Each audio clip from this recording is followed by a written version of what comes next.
शौहर मारा गया उसके जनाजे में वो शामिल नहीं हुई। जिस औरत का देवर मारा गया उसकी मिट्टी में भी वो शामिल नहीं हुई। जिस औरत का बेटा मारा गया उसके जनाजे में भी अंतिम यात्रा में वो औरत शामिल नहीं हुई। बात मैं कर रहा हूँ अतीक अहमद की पत्नी शाइस्ता परवीन की। अब शाइस्ता परवीन की तलाश में पुलिस ने बहुत जगह छापे मारे और शाइस्ता परवीन कहाँ चली गई ये एक बड़ा सवाल है। अतीक अहमद और अशरफ के मारे जाने के इतने दिनों के बाद भी शाइस्ता परवीन कहाँ है? उन्हें आसमान निगल गया या ज़मीन खा गई? लोग ये कह रहे हैं कि सिर्फ 3 स्थितियां हैं जब शाइस्ता परवीन सामने नहीं आ पा रही। क्यों? पहली स्थिति ये है कि वो शायद देश से बाहर चली गई हो। दूसरी स्थिति है कि पता नहीं वो आज़ाद हो या ना हो। और तीसरी स्थिति यह है कि शाइस्ता परवीन अब इलाहाबाद या आसपास की नज़दीकी इलाके में ना हो और शायद जिंदा हो या ना हो। ये सवाल लोगों के दिमाग में इस वक्त मैं प्रयागराज में हूँ और सारा घटनाक्रम बीत जाने के बाद चर्चा इसी बात की है कि आखिर शाइस्ता परवीन सामने क्यों नहीं आ रही, जबकि वो फरार भी कानून की नज़रों में घोषित है। मैं जब उधर की तरफ अतीक अहमद के घर की तरफ गया तो बताया गया कि जब उमेश पाल की हत्या हुई उसके बाद जब दोनों नाबालिग बच्चे पुलिस की गिरफ्त में आए उसके बाद से ही शाइस्ता परवीन कहीं दिखाई नहीं दे रही। एक बात और भी है कि जब अतीक अहमद और अशरफ को ले आने की बात हुई थी तो शाइस्ता परवीन ने मुख्यमंत्री आदित्यनाथ को चिट्ठी लिखकर दोनों के जान से मारे जाने का खतरा भी बताया था।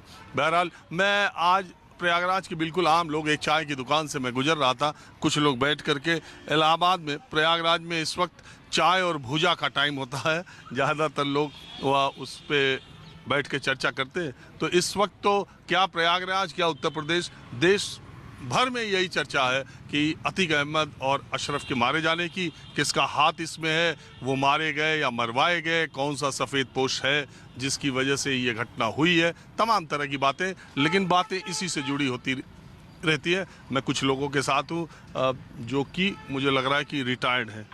क्यों? अरे हम पूछ रहे हैं, आप रिटायर्ड हैं? रिटायर्ड है। कब? 2018। पेंशन वाले हैं इसका? पेंशन, पुरानी पेंशन वाले। तो एक बात मुझे बताइए, आप क्या मानते हैं? मैं ये जो शाइस्ता परवीन के बारे में बोल रहा हूँ, एकदम बिल्कुल आम आदमी सोचता क्या है? इस पर हम कुछ कह नहीं सकते। इस पर क्या जवाब दें, क्या कहें, इस पर हमारी कोई टिप्पणी नहीं है। देखिए, उस उमेश पाल हत्याकांड में जो 3 और अपराधी आरोपी हैं उन्होंने भी सरेंडर नहीं किया अभी।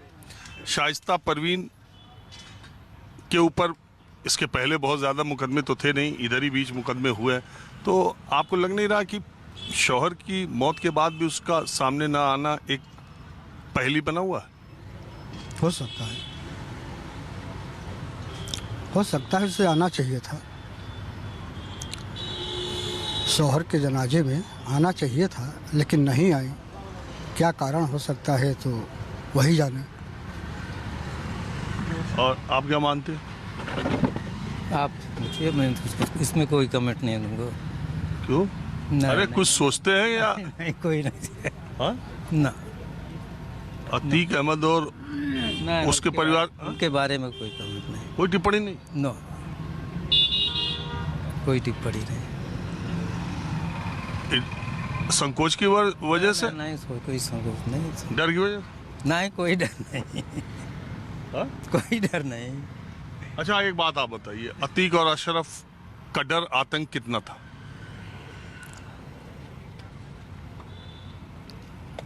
इस पे भी ये नहीं हम बताएंगे। अच्छा, अभी आपको यकीन हो रहा है कि नहीं कि अतीक और अशरफ मारे गए? वो तो बच्चा बच्चा जानता है।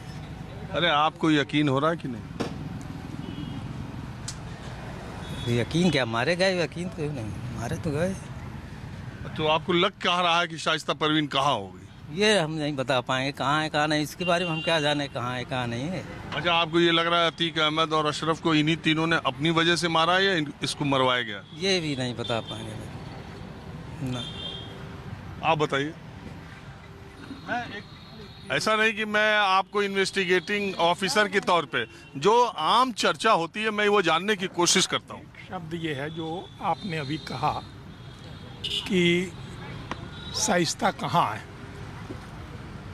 उसका जवाब हमें लगता है एक छोटे से प्रकरण का हवाला देना चाहूँगा कि कसाब जो बहुत बड़ा अपराधी था, सारी दुनिया जानती है, जिस पे करोड़ों रुपए उसके सुरक्षा पे खर्च होते थे, उसके लिए भी रात में 12 बजे अदालत खुली सुप्रीम कोर्ट, और सुप्रीम कोर्ट ने जो भी फैसला किया उसके तहत उसको फांसी हुई और ये हुआ। वो तो बड़ा अपराधी था, पूरी दुनिया की शक्ल मने नज़र में था।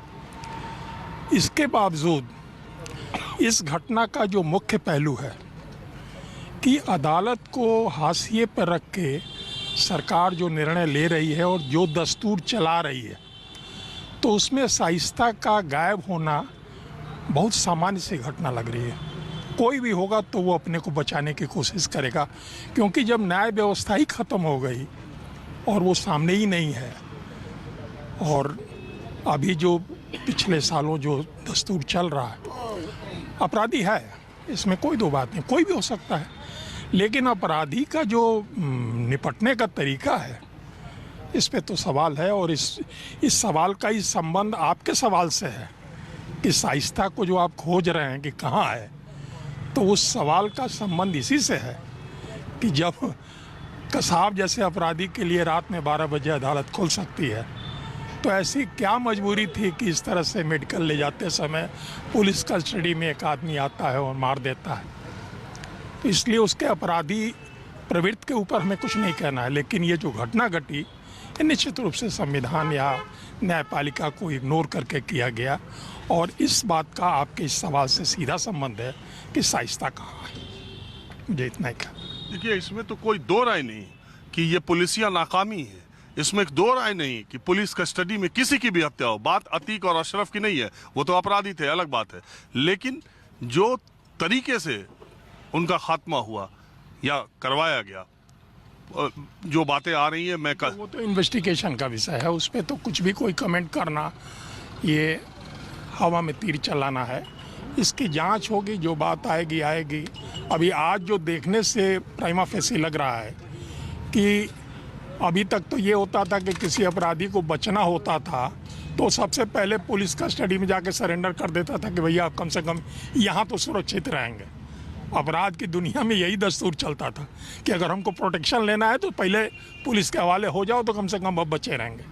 आज उसी को क्वेश्चन कर दिया गया कि पुलिस की कस्टडी में भी, और वो भी ऐसे माने गंभीर प्रकरण में जहाँ इतनी बड़ी कार्रवाई हो रही है, वहाँ से यहाँ लाया जा रहा है सब कुछ, और उस बीच में इस तरह की घटना कम से कम हमने इसके पहले 68 साल मेरी उम्र है, लेकिन मैंने कभी इस तरह की घटना आज तक देखी नहीं। हत्याएं हुई हैं, आपराधिक हत्याएं हुई हैं, सत्ता का उसमें भागीदारी रहा, लेकिन पुलिस कस्टडी में 5 बार का विधायक, सांसद, दूसरा तो अलग चीज़ है। देखिए, उनकी भी एक सुरक्षा, वो तो एक अलग बात है, विधायक सांसद। पुलिस कस्टडी में जिस तरह से ये घटना घटी, हमारी लाइफ में कभी नहीं ऐसा हमने कभी। एक उत्तर प्रदेश सरकार का जो लॉ एंड ऑर्डर का ढिढोरा था कि आतंक और माफिया गुंडे सब खत्म हो रहे हैं, ये घटना उस पर हम अपने को चाहे कुछ भी कहें, लेकिन सवाल है कि आवाम क्या कहता है। एक डॉक्टर कहेगा हम तो बहुत अच्छे डॉक्टर हैं, लेकिन पेशेंट जो है उसी के पास जाता है जिसको वो अच्छा डॉक्टर समझता है। आप क्लेम कुछ भी कीजिए, क्लेम करने को कोई भी कह सकता है कि हमारा क्लेम ये है, लेकिन क्लेम करना और सच्चाई उसमें कोसों दूर है। अब क्लेम करें कि लॉ एंड ऑर्डर है, लेकिन सीधे सीधे दिखाई दे रहा है कि पूरी जुडिशरी को इग्नोर करके पुलिस कस्टडी में एक मर्डर हो जाता है। शायद मेरी ज़िंदगी में ऐसा कभी कोई घटना देखने को नहीं मिला। तो ये तो फैक्ट है। अब इसको आप डिनाई करें, एक्सेप्ट करें, उससे क्या मतलब? फैक्ट तो फैक्ट।